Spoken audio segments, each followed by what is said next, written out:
비를 뚫고 오신 여러분들에게 하나님의 특별한 은혜가 부어지기를 간절히 바랍니다. 오늘 잠언 1장 1절에서 19절 말씀을 읽었는데요. 자, 여기서 우리가 참 귀한 것을 발견할 수가 있습니다. 세상에는 보면 이 악한 자가 있고 선한 자가 있는데 악한 자가 누구인지 선한 자가 누구인지 잘 몰라요. 보면 저 사람은 이마에다가 악한 자다 이렇게 써놓으면 좋으련만 그렇지 않다는 겁니다. 우리가 참 가까이 해야 될 사람은 끝까지 가까이 가고 또 멀리 해야 될 사람은 마지막까지 멀리 해야 되는데 그 분별하는 게 어렵다는 겁니다. 그래서 오늘 성경에서 이 부분에 대한 얘기를 하고 있어요. 지난 시간에 그러니까 7절에서 9절까지 지혜는 여호와를 경외하는 것이다 이렇게 했거든요. 여호와를 경외하는 것이 지식의 근본이다 이 말씀을 드렸습니다. 그런데 오늘 본문에 보면 이것을 무너뜨리는 자가 있다는 겁니다. 우리가 여호와를 경외하는 삶을 살기로 결단을 했어요. 그런데도 그 다음에 무엇이 찾아오느냐 하면 우리 삶을 무너뜨리는 자가 찾아온다는 겁니다. 10절에 보면 내 아들아 악한 자가 너를 꿰일지라도 그랬어요.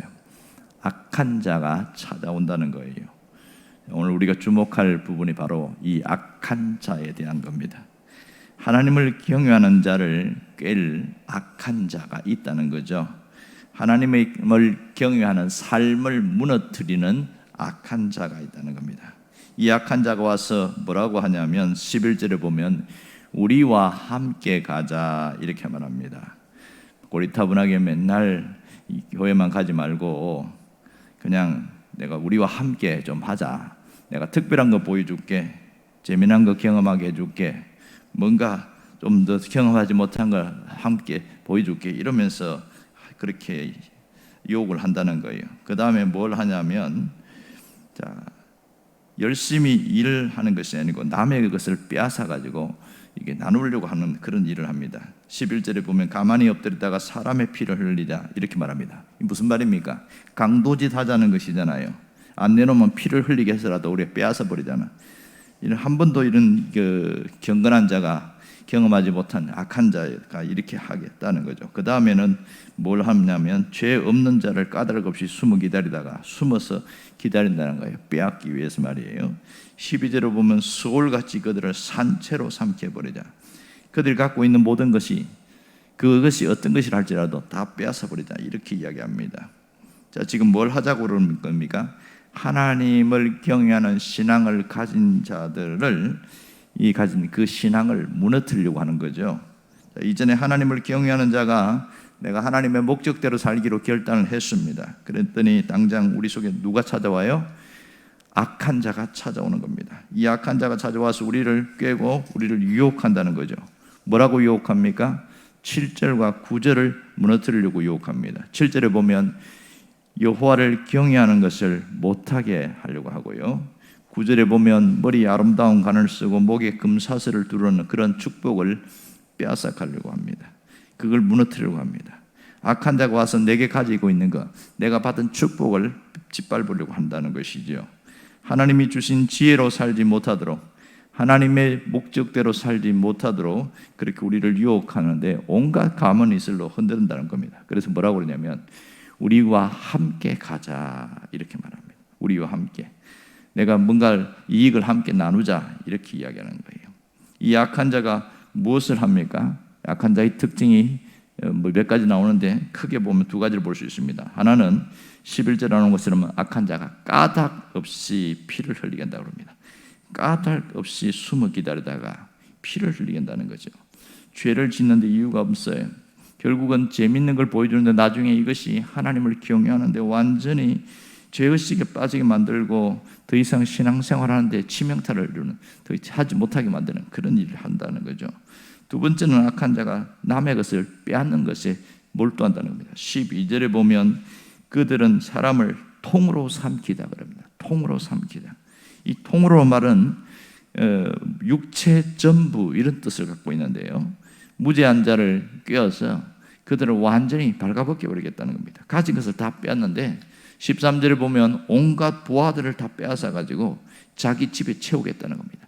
열심히 노력하고 일해서 채우는 게 아니고 남이 가지고 있는 것을 다 빼앗아 버리는데 이 일에 누가 함께하냐?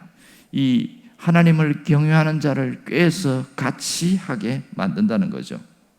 결국은 이 약한 자는 어떤 결말이 일어나는가? 18절에 보면 그들이 가만히 엎드리면 자기의 피를 흘릴 뿐이요 숨어 기다리면 자기의 생명을 해야 할 뿐이라. 무슨 얘기입니까?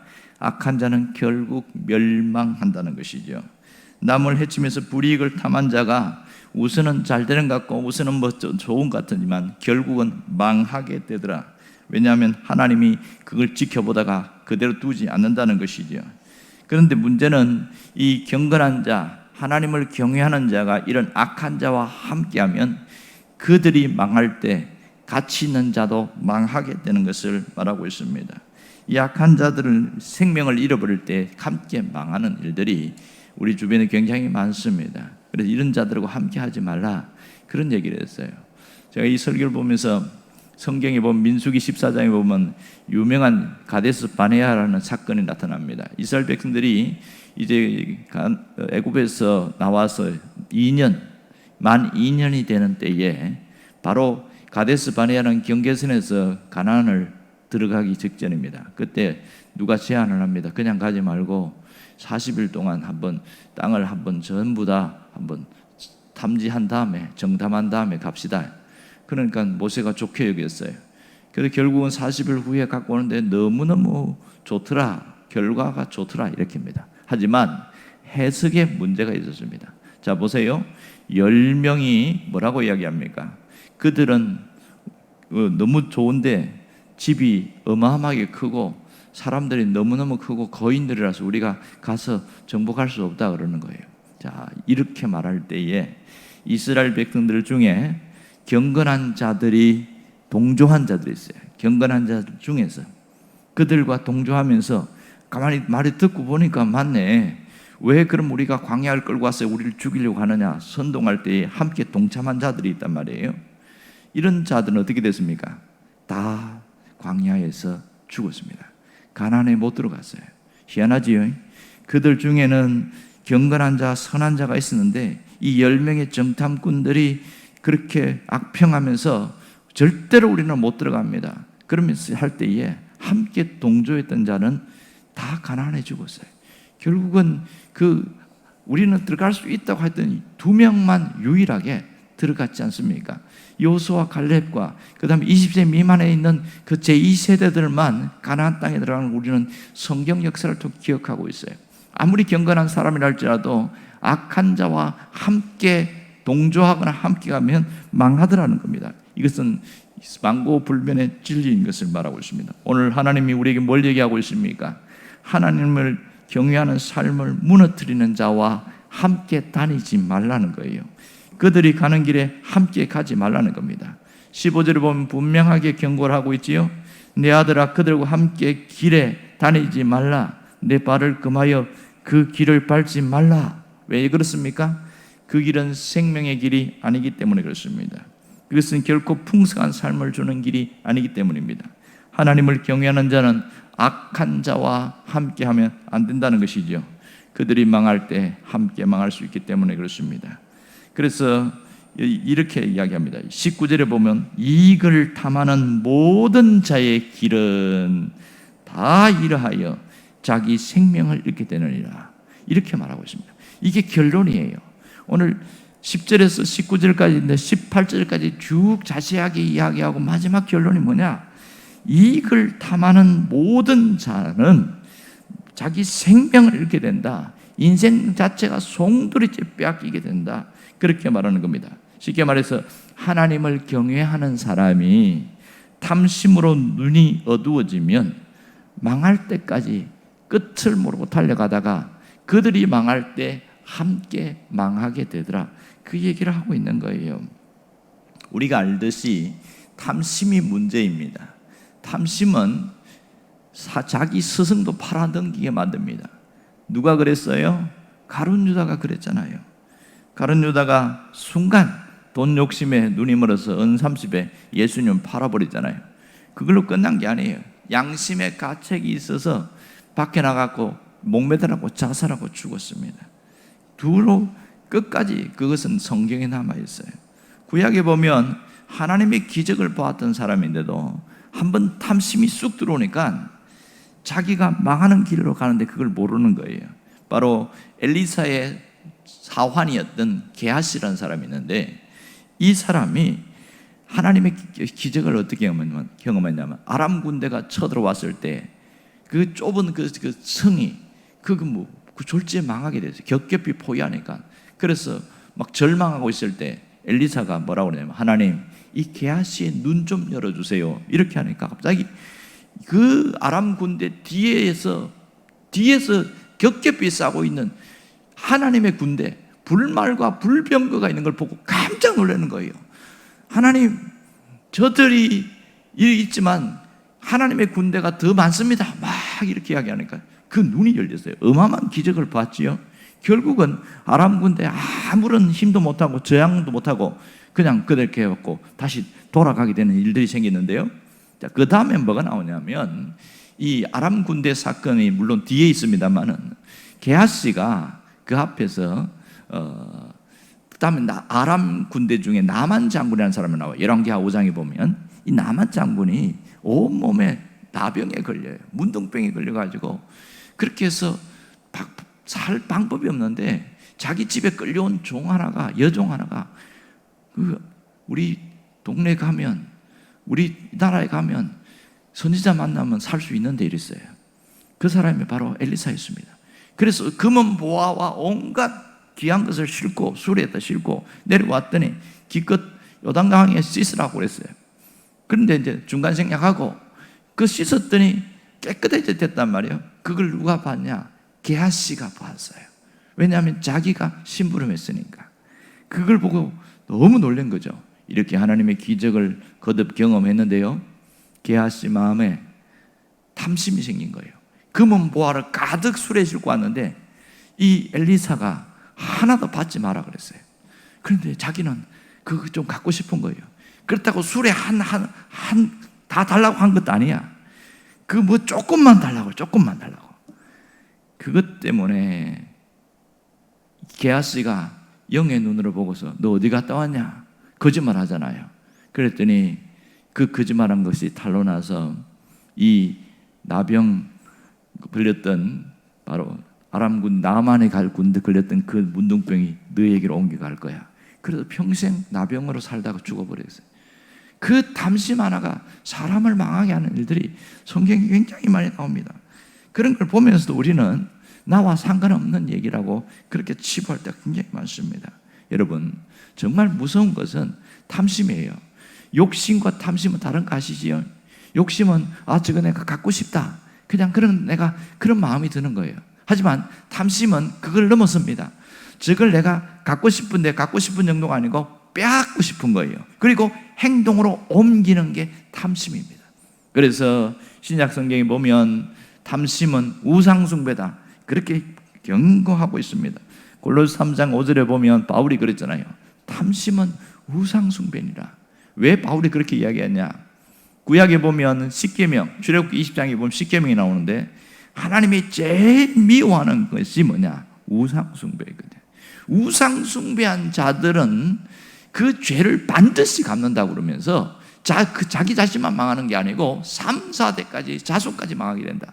그만큼 탐심, 우상숭배 무섭게 다루고 있습니다.